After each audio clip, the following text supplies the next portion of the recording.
নদিয়ার করিমপুর থানা অন্তর্গত সেনপাড়া গ্রামে, যেখানে রাস্তার এত দুর্দশাগ্রস্ত হয়েছে, একেবারে বেহাল অবস্থা হয়েছে যে পথযাত্রীদের যারা যাচ্ছেন তারা দেখতেই পাচ্ছেন যে কতটা জল জমে আছে। মনে হচ্ছে যেন এখানে কোনো পুকুর বা কোনো একটা নদী যেন স্রোত বয়ে এসেছে, এমনভাবে জলধারা বয়ে আসছে। থামবেন, একটু বলবেন যে কেমন কষ্ট হচ্ছে? বিরাট কষ্ট হয়েছে তো আমাদের। আচ্ছা, আপনারা কতদিন থেকে এই দুঃখ বহন করছেন? মোটামুটি 1-2 বছর। 2 বছর থেকে হচ্ছে, তারপরে সুরাহা মেলেনি। দেখতে পাচ্ছেন যে যারা গাড়ি চালক আসছে, আমরা তাদের কাছ থেকে জানবো। আচ্ছা দাদা, বলবেন যে আপনি কি এই এলাকারই? হ্যাঁ, তা আপনি কতদিন থেকে এই অবস্থা দেখছেন? এই অবস্থা মেলা দিন থেকে দেখছি। মোটামুটি তবুও তো 2-1 বছর। আপনারা কি কোনো প্রশাসনকে জানিয়েছিলেন? না, জানানো হয়নি। আমরা অন্যদের কাছ থেকে জানবো যে যে ব্যক্তি গাড়ি চালক ছিলেন তিনি বলছেন যে অন্য কাউকে জানানো হয়নি। দাদা বলবেন যে আমরা এখানে আরও দেখেছি যে এমন এমন বাড়ি আছে যেটা প্লাবিত হয়েছে, এমনভাবে প্লাবিত হয়েছে যেন মনে হচ্ছে যেন পুকুর জলে ভর্তি এলাকা রয়েছে। আপনি বলবেন যে এই এলাকাটা কোনো কি প্রধান বা কোনো প্রশাসনকে জানানো হয়েছিল? অবশ্যই জানানো হয়েছে, প্রধান নিজে এসেছেন এবং করিমপুর থানা 1 নম্বর যিনি ওনারা এসেছিলেন, এসে সব দেখে গেছেন। দাঁড়িয়ে থেকে বান কেটে দিয়েছিলেন। বান কেটে দেওয়ার পরে তারপরে আবার বাদ দেওয়া হয়েছে। এবার কারো জল তোকে অন্যজনের জমিতে করতে দিচ্ছে না, সবাই নিজের মতো নিজে বাদ দিয়ে আটকে রেখেছে। এবার যতটা জল সব আমার বাড়ির ভিতর দিয়ে ঢোকে। আমার বাড়িতে প্রায় 1 হাঁটুর কাছাকাছি জল হয়ে যায়। তো অনেকবার বলেছি, রিকোয়েস্ট করেছি, লিখিত দিয়েছি, তারপরেও কোনো আজ পর্যন্ত কোনো কিছু পাইনি, সাহায্য পাইনি। আমরা এখান থেকে জানলাম যে প্রধান যিনি রয়েছেন, পঞ্চায়েত প্রধান, তাকে বারবার জানানো হয়েছে, কিন্তু খাল কেটে কিছুটা হয়তো শোনা মিলেছে যে 2 সাইড দিয়ে হয়তো দুটো বাঁধ দিয়ে দিয়েছে, কিন্তু আপন আপন বাঁধ দিয়ে আপন আপন জমিতে জল বেরোতে না দেওয়ায় এই অবস্থায় পড়ে রয়েছে। আমরা আরও জানবো, পুরো জলটাকে দেখানোর চেষ্টা করব যে গাড়ি আসতে আমরা দেখতে পাচ্ছি। আর যেখানে এমন দুরবস্থা হয়েছে যে কোনো পথযাত্রী এসে তারা যে নিশ্চিন্তভাবে বাড়ি, এমন অবস্থা হয়েছে এই যে পথযাত্রীরা বলছে যে মাছ ছাড়া অবস্থা হয়েছে। তারপরেও আমাদের যারা এখানে রয়েছেন, আমাদের আরও সবাই, তাদের কাছে জানবো। আচ্ছা বলবেন দাদা যে আপনি এখানকারই কি? হ্যাঁ, আমি এখানকার। তো কতদিন থেকে দেখছেন? ওই 2-1 বছর থেকে। 2-1 বছর থেকে। কোনো কি আপনারা কোনো সরকারি দপ্তরে কোনো অভিযোগ জানিয়েছেন? ও সরকারের দপ্তরে কোনো কিছু সাহায্য পায় না এখানকার লোক।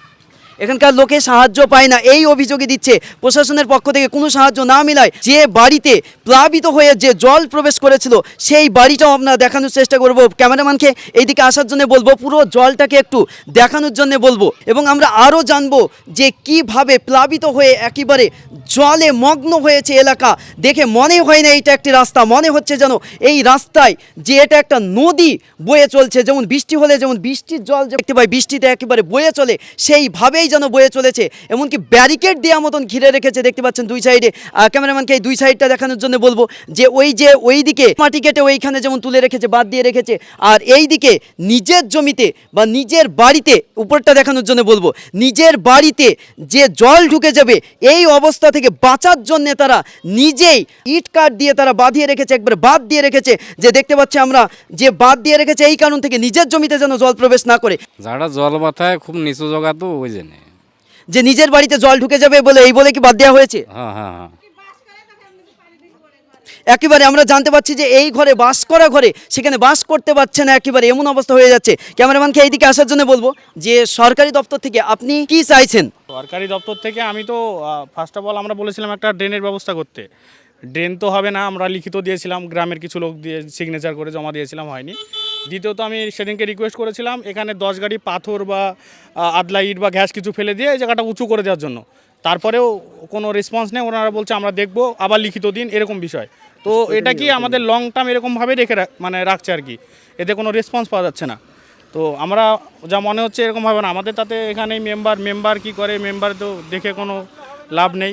দাদা বলবেন যে কেমন সমস্যা হচ্ছে যাতায়াতে? দারুণ সমস্যা, আমাদের গাড়ি স্লিপ করছে, সময়তে এত কষ্ট পাচ্ছি যে গাড়িতে যেতেই পাচ্ছেন এমন অবস্থা হয়ে যাচ্ছে। হ্যাঁ, এমনই তো অবস্থা হচ্ছে। আমি চাইছি এই যে রোডটা যেন সুবিধাজনক হয়।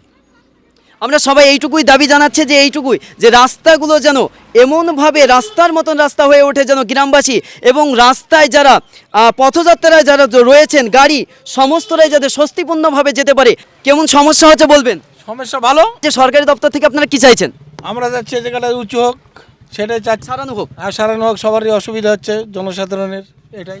আমরা জানছি এইটুকু যে সবারই একটাই দাবি যে রাস্তাটা সারিয়ে যেন জলমগ্ন থেকে মুক্ত দিয়ে যেন রাস্তার মতন রাস্তা হয়ে যায়, যেখান থেকে গাড়ি শত শত গাড়ি রাত দিন যাতায়াত করছে, সেই রাস্তা বঞ্চিত হয়ে বন্ধ হয়ে পড়ে আছে। বৃষ্টিকালীন আপনারা গাড়ি নিয়ে কোন দিক দিয়ে যান? ঘুরে যেতে হয়, এখানে জল মেলা হয়ে যায়। আমরা এইটুকু জানলাম যে বৃষ্টিকালীন এমন অবস্থা হয়ে যায় যেটা একেবারে স্রোতের মতন বয়ে চলে, যেখান দিয়ে গাড়ি বাচ্চা বড় কেউ যেতে পারে না, যেখানে শত শত মানুষ যাতায়াত করছে। সেইখান থেকে সরকারি দপ্তরের কাছে এইটুকুই তাদের কাছে চাওয়া যে তারা যেন তাদের রাস্তাটা পূর্ণতা বা সুন্দর করে একেবারে রাস্তার মতন রাস্তা করে যেন জল থেকে মুক্ত দান করতে পারে, এইটুকুই পুরো গ্রামবাসীর চাওয়া। ভিডিওটা একটু শেয়ার করবেন যেন সরকারি দপ্তর থেকে খুব দ্রুতগামী জলমগ্ন এলাকা থেকে যেন মুক্তি পায়।